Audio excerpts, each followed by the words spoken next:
One of my best friends is a medical doctor who does the incredible godly work of healing people's bodies. When she was in medical school and trying to figure out what type of doctor she wanted to become, I asked her if she would ever consider being a doctor of the mind.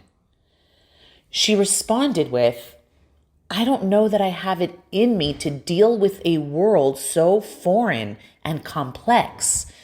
And she proceeded to ask me, "Ayelet, how do you do it? How do you have the patience to sit sometimes months after months with the same person who comes to you with their problems and their traumas?" I looked her in the eyes and said, "I don't see people as their problems. I see them as their possibilities." This brings me to today's topic, which is, what is trauma? Where does it come from? And how can we deal with it? According to Gabor Mate, the Hungarian-Canadian physician who has a special interest in childhood trauma, he says, the common template for virtually all afflictions, whether mental illness, physical disease, is in fact trauma. I'll add by saying the way I explain trauma is this. Trauma is a belief we carry in our present that was created in our past and keeps us stuck from manifesting our future. Now, there's a wisdom in trauma. Trauma awakens us to the potential of who we can become. But first, it requires doing the necessary work of understanding our personal history so that we don't repeat it. We become free when we realize our traumatic responses and imprints are not ourselves. It's not who we truly are.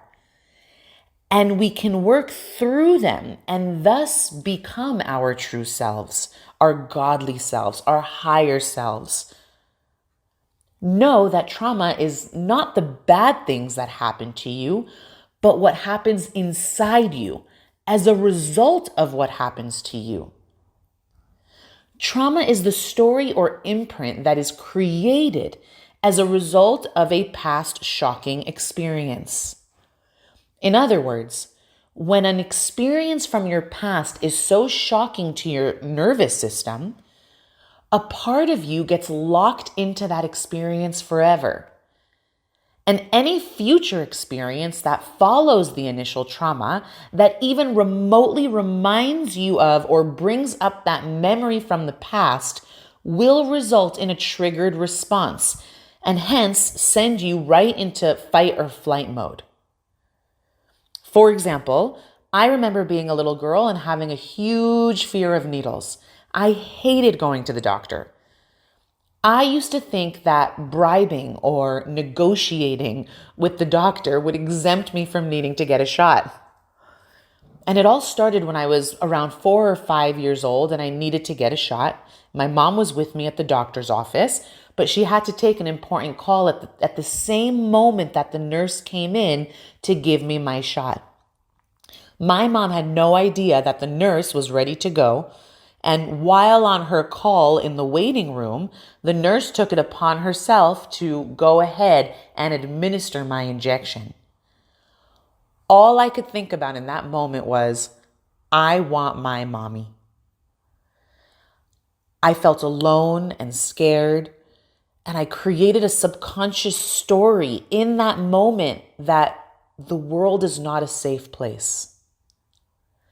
Till today, I have a really hard time watching a needle enter anyone's body. Even when I take my toddler to the doctor, I look away while holding him tight and reassuring him that he's so brave. See, trauma is a disconnect from self. Something happens that puts us into a mode called panic. And when our mind or body gets re-triggered, or is reminded of the story we created in the initial trauma, That panic mode causes us to lose touch with our higher self. Our higher self is the state we're in when we feel inspired, connected, and emotionally stable.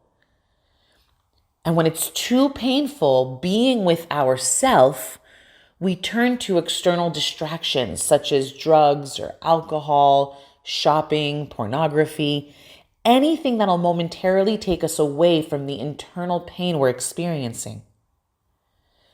In the movie Wisdom of Trauma, Gabor Mate says that a baby that doesn't get picked up will eventually die, even if you feed and change him, because he gets overwhelmed with his emotions. In order to break free from the stories we've created as a result of past experiences, we must first acknowledge that these experiences happened in the first place. Only then can we begin to rewrite the script, rewrite the stories you tell yourself about yourself. Just because your childhood crush didn't like you back does not mean you're not lovable. Just because your parents were the last ones to pick you up from daycare doesn't mean you are destined to be abandoned. Just because you weren't part of the popular kids group in high school does not mean that you're not worthy. Once you realize that you are the author of your life and that you have the magic pen and can rewrite the script completely in whichever way you choose, you become free from the stories that are blocking you from manifesting a life you desire. The most important thing to remember when it comes to any traumatic experience, no matter how big or how small, is that we don't respond to what happens. We respond to our perception of what happens. It's with our mind that we create the world. Of all the possible perceptions, we choose the worst one. That's just how the human mind is conditioned to work. Trauma causes us to not respond to the present moment. It's a response to the past. Again, trauma is a belief we carry in our present that was created in our past and keeps us stuck from manifesting our future. So the solution? Recognizing that the power to reframe the story you're telling about yourself is in your hands.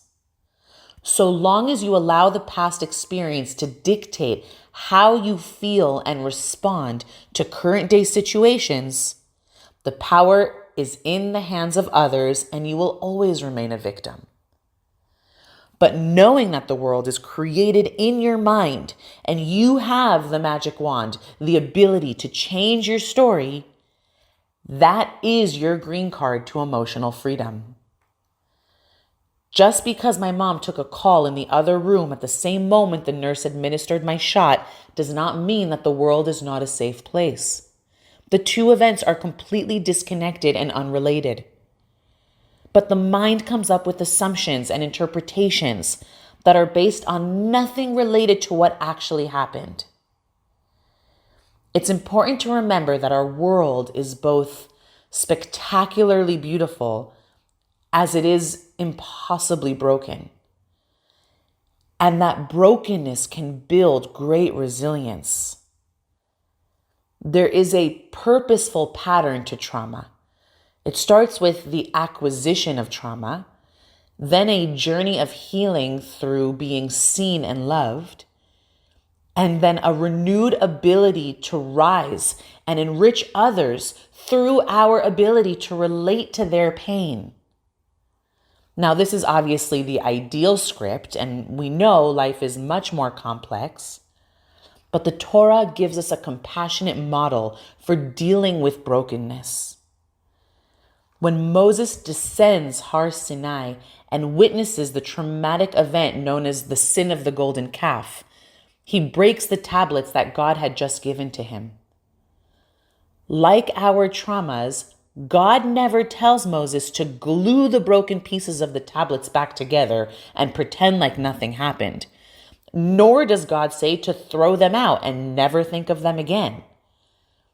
Instead, God tells Moses to revisit and acknowledge the source of his pain. Moses is encouraged to name his pain and create something life-giving out of it. The Gemara also shares that God does not give his creations anything they cannot handle. A person has the potential to withstand any stress, trial, or tribulation that he faces in his life. Now, whether the person does or does not withstand the test is another story. But by definition, it is not beyond your capabilities. Implied in the fact that God gives us a difficult task is in fact that he also gives us the ability to deal with the task. Two people may face the same trying circumstances and react incredibly differently because one of them meets the challenge and the other, although he had the potential to meet the challenge, didn't. So ultimately, have compassion towards yourself. Have non-judgment towards others, for you never know the story they are living with.